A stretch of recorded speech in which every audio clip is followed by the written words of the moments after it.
নলছিটি সুগন্ধা নদীর তীরে ষাটপাকিয়া ফেরিঘাট 1965 সালের গঠিত নলছিটি পৌর এলাকার প্রবেশদ্বারের একমাত্র পথ এটি। জালকাঠি বা বরিশালের আঞ্চলিক সড়কের ষাটপাকিয়া ফেরিঘাট এটি 10টি ইউনিয়ন নিয়ে প্রায় 2,14,000 মানুষের বসবাসের নলছিটি উপজেলায়। এই ফেরিটি নলছিটি সুগন্ধা নদীতে প্রতিদিন 8 বার 2 পারে চলাচল করে।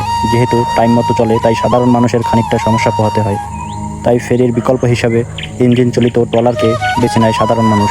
বর্তমানে এখানে 2টি ফেরি চলাচল করে।